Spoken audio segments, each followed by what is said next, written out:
جو زانیہ ہے، زنا کرتی ہے اور اس کو اپنا شیوہ بناتی ہے، پیسے کماتی ہے، وہ جا رہی تھی اپنے کام پہ، تو راستے میں ایک پیاسا کتا اس کو ملا۔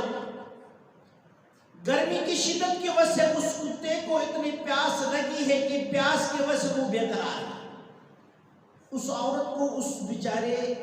بے زبان کتے کے اوپر رحم آیا، انہوں نے 7 کنواں تھے، وہاں سے پانی نکالا، اس کتے کو وہ پانی پلایا۔ اب یہ عورت کوئی مولوی صاحب تو نہیں ہے، کوئی حافظہ عالمہ تو نہیں ہے، کوئی پیرنی تو نہیں ہے، کوئی بڑے حسب نسب والی تو نہیں ہے، یہ عورت وہ ہے جو بدنام زمانہ ہے، لوگ اس کے ساتھ اپنا تعلق جوڑنا پسند نہیں کرتے، کوئی شخص نہیں کہ یہ میری بہن ہے، بیٹی ہے، بیوی ہے، نہیں، چھپاتے ہیں، دور رکھتے ہیں۔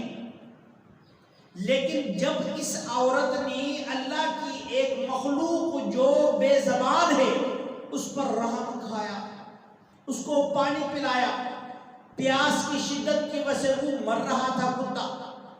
اللہ رب العزت کو اسی عورت کا یہ کام بہت پسند آیا،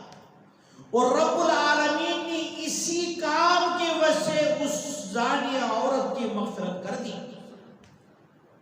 اللہ نے اس کام سے ہٹایا، صحیح راستے پہ لگایا، جو کیا تھا وہ سارے گناہ معاف۔